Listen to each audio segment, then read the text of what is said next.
Ryan starts coughing as soon as we start recording. And I'm Tyler Atwell. This is Ryan Yex. Hey guys. All right, so in this video, we are reacting to the Cleveland Browns against the Jacksonville Jaguars. All right, Jaguars. I'm gonna remember to share my screen this time. We're learning. The thing about being an average guy is your goal is to slowly but surely become A little more above average. average. Yeah, right. So you can see my screen, right? Yes, sir. Pull All right, that so bad boy up though. I'm going to mute. Anybody living outside of the United States, just know that you can register to vote. And here we go. All right, so 1st and 10. first quarter, yeah. Second and 2. But look, it's like 3 minutes into the game. You know what? That's the thing, though, is Jacksonville started with the ball and Yeah. did nothing, right? So Browns defense come up and make a big stop. Now the Oh, Browns get the ball. Browns Yep. ball. 2nd and 2. Let's see what happens. Deshaun in the shotgun hits Elijah Moore. That was one thing that was nice to see, was that he was making those passes and hitting people, in the chest or in the hands versus Right, slightly. getting comfortable. He needs to get comfortable. Yeah, yeah, for sure. It seems like he definitely got a lot more comfortable from week 1 to week 2. Wasn't a Yeah. great game, but like he definitely, as we can see here, was able to make some plays and not hurt himself. I mean, Got a let's little be real. The whole month of September is basically an extension of the preseason. Mm-hmm. Yep. So, Fake sweep. Boom. Nice pickup. Jerry Jeudy had a great game. yes, I mean, sir. that's what in this recap. That's already 3 receptions for him. Two receptions for Jerry.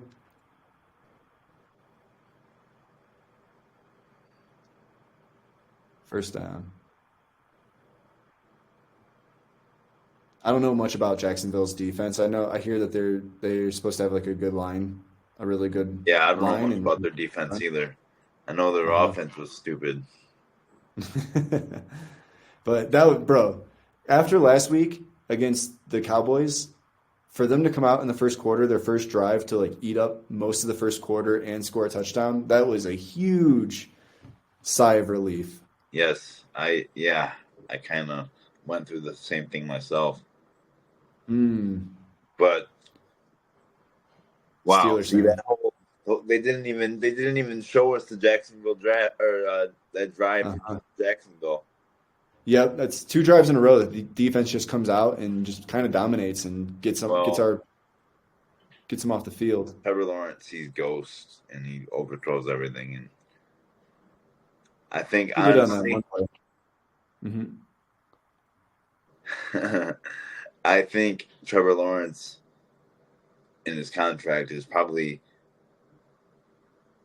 the most overrated contract and player in the league. Maybe, yeah. I've never been super high on Trevor Lawrence. I know some people are. I Well, know he's not a terrible. nice throw. It was right. Nice throw. Cooper had a terrible game, just dropping things that he should have caught. Oh, that was the drop. That was one of the drops. I need my glasses. I know exactly what drop you're talking about. It was. Yeah, he was wide open and hit right in the hands in stride. But for whatever reason, he just didn't like trust in his ability to get under the ball, and he jumped to try. He tried here. Actually, let's just bring it back really quick. Yeah, He because it's going too fast for our liking over here. right. So watch how like at the last second he jumps, even though he could have just caught it without jumping. And when he jumps, that's where nice ball. He didn't have to jump. All he had to do is put his hands up there and catch it. And I think that it like messed with his depth perception when he Did he jumped. stop a little bit too?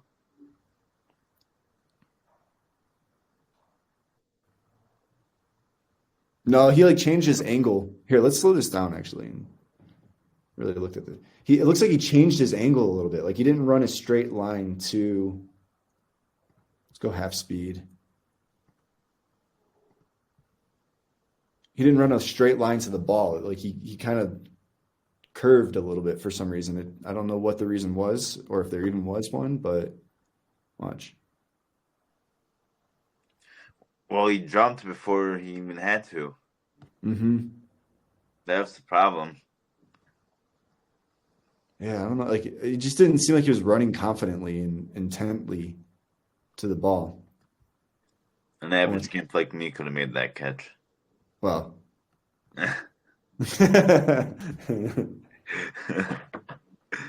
Sorry to put you on blast, Amari Cooper, if you're watching this, but we got to understand what happened here. So we're putting it in super slow-mo and just, hey, you know what? Sometimes people drop things too. It could just be that. But like where he's running right here, I don't know. He took a bad angle. He took a bad angle at the ball and he just didn't seem like he was running with confidence and force. But anyways, let's keep this baby going. Keep it going. And I think this is the first, right? We're in the second quarter now. And I think that after this field goal, Jacksonville gets the ball back. This is the first time that they actually move the ball in the game, I believe.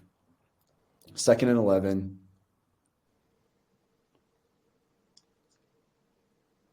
Getting some positive yards finally. Did you watch this game, Ryan? Yes, I did. Yeah. Okay. Well, I was going back and forth between this one and the Raiders game and the 49ers game.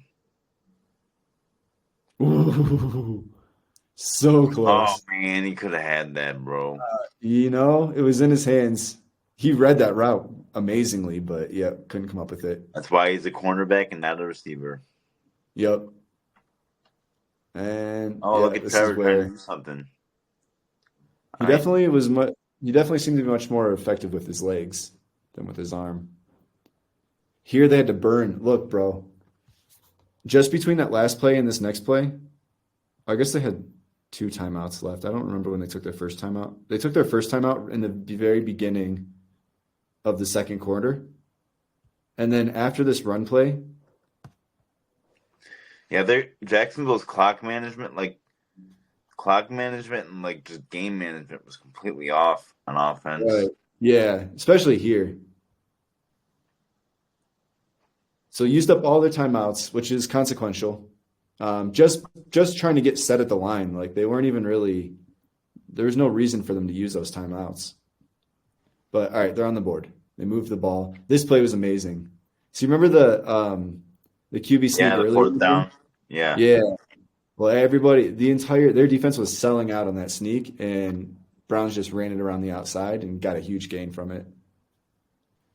And a lot of people talk trash about Jerome Ford, but I think he's actually pretty good. He's not Nick Chubb, obviously, but he's good.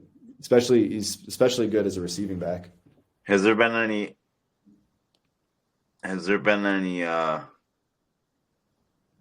update on Nick Chubb's status? No, not really. No. Ooh. Yep. Hicks, new guy, our new linebacker. Back on offense again. I love when the quarterback makes the defense look good because he's not good of a quarterback. Are you saying that Trevor Lawrence makes the Browns defense look good? I mean, any quarterback that sees ghosts makes the defense look good. I'm talking in general. Wait, you said any quarterback that what makes the defense look good? Like looks lost. Oh, looks lost. I see. Yeah. Well, true. I would argue that the Browns have a good defense. I mean, yeah, but it's oh shit, dude. My phone vibrated and that scared the shit out of me. And missed it. Dang. So, Jacksonville gets something going. They take it down the field. They actually start to get some momentum on offense. Boom, missed the field goal. Yeah, I mean, it could have been 16-14 right now. Mm-hmm. I think that was one of the field goals where I was kind of, it was the next one. It's this drive. They actually get something going. Like, look at this pass. Mm-hmm. Brian Thomas Jr. is going to be a beast. You should pick him up if he's in your way on your waiver wire, but he's probably not. See, like, oh, this is when they score. Okay, Mm-hmm. So now it's feeling like a game. yeah, But the here's the thing, Browns. though. Like, we were still like leading up to this point, the Browns had been holding them on defense so well that was kind of a fluke drive with that long pass. So the Browns are still in the driver's seat here. The problem is, once again, offensive penalties. Like the last couple, they don't show you it in this recap, but like Right. last few drives like they would have a big play or be able to get a first down, and then boom, be taken back because of an illegal procedure or because Of of holding. holding, right? Things like that. The same thing happened in the Steelers game, but we'll get to that one. Mm-hmm.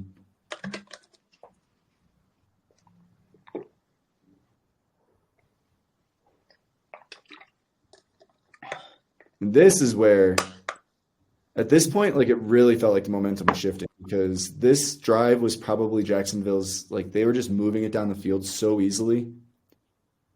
It really felt like nothing, like there was nothing they could do wrong for this one drive. Yeah. And as a Browns fan, we're getting nervous at this point because we'd seen this story too many times. But then you have a sigh of relief right there with Big 72 getting the sack. Yep, big sack, Big sacks only, baby. but yeah, That was an awesome catch. uh-huh. Oh yeah, right. So they're moving, getting down the field. We're getting closer and closer to the midway point of the fourth quarter, and they score a touchdown. They're in the lead here. It's 16-10.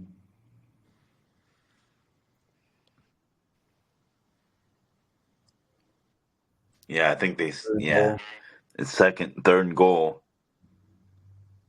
Yep. So come up with a big You know, stop. this is where I'm watching the game and I'm telling them to go for it. This is you got to go for it here. Uh, Because the way the Browns are moving the ball, the thing is, though, the not Browns really haven't moving the been. The ball. thing is, the Browns haven't been moving the ball in the fourth So quarter. yeah, Third- so third why? quarter. So if you don't make it, you put the Browns at the 1 yard line. Yeah, I see your point. But then big boy throw, big boy catch. Took a big shot too, and that's the thing with Jerry Jeudy is that one concern with Jerry Jeudy was just that he didn't Well, catch watch this balls. play. This is wait, never mind. Well, But yeah, he go caught ahead. it and held onto it. He's known to kind of like drop the ball when he takes a hit. Like it's hard for him to catch the ball in contact, but he came up big there. What? Oh, This is the Houdini yeah. play. This is the play. Yeah, this is the best play I've seen from Watson in a Browns uniform. Yeah, this is the play that everyone's talking about. And yeah, big time play, big Houdini play, great catch by Jerry Jeudy. Well done. Important fourth and inches. Now this is where like Browns were really putting the game away at this point. Like I don't know if you noticed that right here. Like of course these recap videos don't do a good job of telling the whole story. But watch. So they get that fourth and inches. First down. Look, they're on the 24-yard line. And now now they're 3rd and 36 at the 50-yard line. And that's just all penalties, right? After that play right here, or no, not after this fourth and inches play, they run the ball to Deontay Foreman again. He picks up like 12, 13 yards and gets them inside of the 10. But then we get a face mask penalty. And then we get a couple illegal procedures and then a holding or in one of those orders. And now we're 3rd and 36 back on the 50-yard line. Like this game should have been over at this point. But those penalties they robbed themselves. Yes. And this is the punts of the year right now. Oh yeah, this was a pretty damn good sequence right here. Yeah, You're right. a Browns fan. Huge. One great decision by Kevin Stefanski to not attempt the field goal because they were in field goal range. It would have been a long one. It would have been like a 58 yarder, but Dustin Hopkins has hit 51 yard or 58-yard field goals. Um, but just great decision by Kevin Stefanski to punt it here. An amazing punt, and then immediately after that great decision, an amazing punt. Trevor Lawrence Boom. holds the ball too long. Yep. Relevant, Well, man. he had to Pretty much adjust because backs into Miles a Garrett. safety. And look, this is why, as a Browns fan, I don't think that sacks should be a KPI, key performance indicator, into determining who's the player, defensive player of the year. This is why Miles Garrett won defensive player of the year, despite not getting as many, like the most amount of sacks. Like he just does stuff like this where his presence and his ability to beat people like caused so much unrest in these quarterbacks that he runs away because Miles has him beat. He doesn't have the depth right, but he has this tackle beat, and Lawrence feels it and trying to run away from Miles Garrett runs straight into the three tech, Alex Wright. I mean, I feel yeah. I mean, that's the presence of any top tier pass rusher. I mean, Micah Parsons had that effect on Watson last week. Obviously TJ does it. Bosa, both Bosas, and Khalil Mack in LA. If you have a, but yeah, Miles is a dog. Bro, like literally last season, he jumped over the offensive line and blocked a field goal to save the game. Like it's crazy the things that he does, and like and a lot of things he does that doesn't go into a stat line, like the Tennessee game last year, where like teams come in just with this, like they have to think about Miles Garrett first coming into this game. And Tennessee during their game last year, like they had their linemen, their job is to line up in front of Miles Garrett. So what Miles Garrett was doing on the defense was running from one side to the other and on one side to the other, and those two had to keep following him until they got to delay a game. And just crazy stuff. It's crazy. But anyways, this almost a disaster.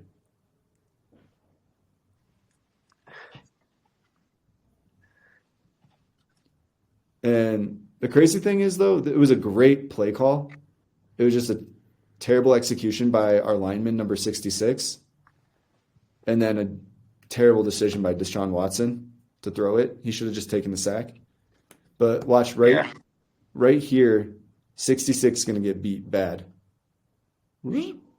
Straight through. But what you don't see is number 19 over here, Cedric Tillman, wide open. If Deshaun had like 1 second more, not even a full second, if he just had a little more time, that's a touchdown. there's Easy. that's that pass rusher influence. Like that's their top guy too. I can't think of his name right now because he's got two of them now. But Yeah. Josh Allen, that's what Josh Allen.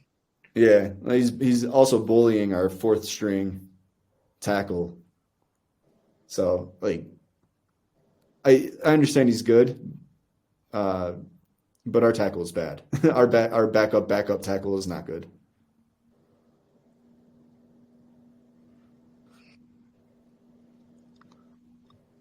Anyways, so it's 18-13. Trevor Lawrence has a Steve, chance to like, field.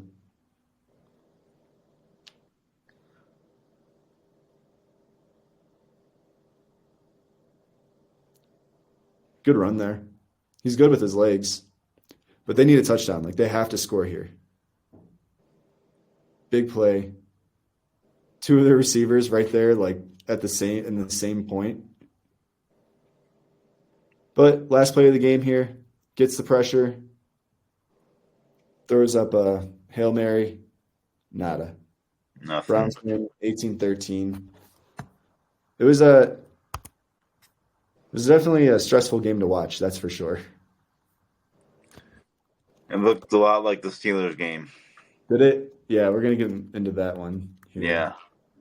Box score.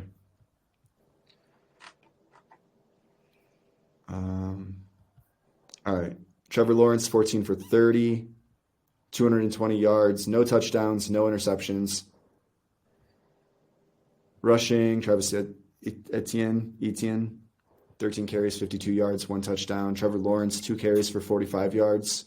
Dearness Johnson, 5 for 26. Receiving, their top receiver was Brian Thomas,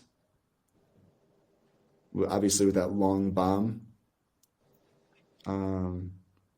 Brenton Strange, Gabe Davis, Luke Farrell. Okay. What were the penalty yards? Don't think it shows that here. Team stats. Penalties. So Jaguars had 6 penalties for 52 yards. The Cleveland Browns had 13 penalties for 100 yards.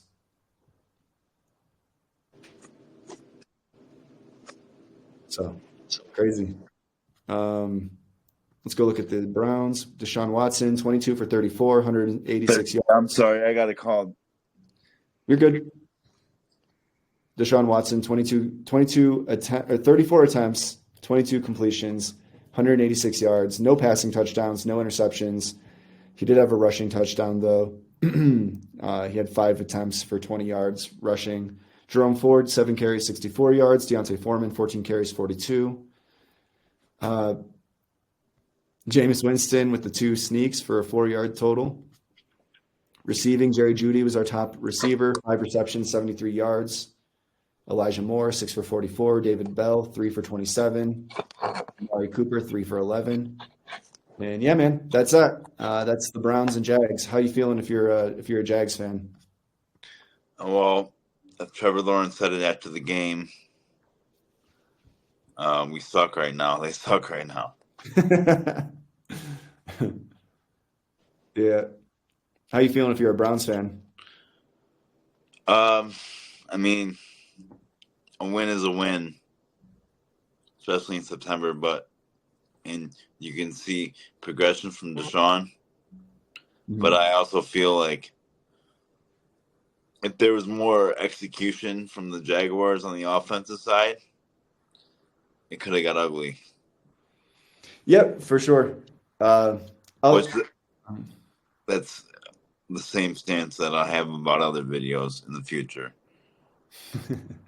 Yeah, I'll say that if the Browns defense is pretty good, so I think that they're gonna have the ability to make a lot of offenses play less than what they're. So I think the Jags have potential. They're not a bad team. They're just, I mean, they just don't. No, they shoot them. I'm saying, like, yeah, if you don't have a, like, I mean, there was like 2 or 3 instances where Jacksonville was right on the goal line and they couldn't score, or they did something stupid, or they made a bad decision.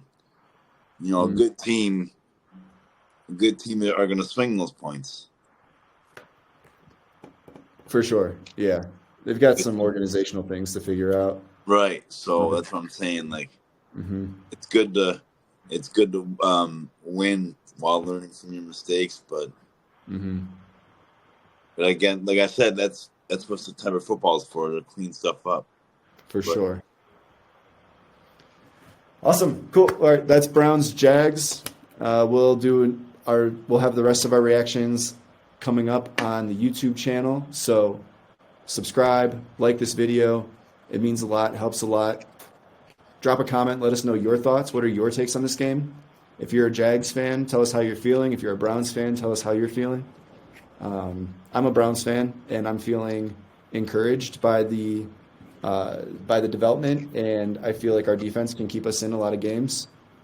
Even in that blowout against the Cowboys, they really kept us in the game for a while, but our offense just was terrible.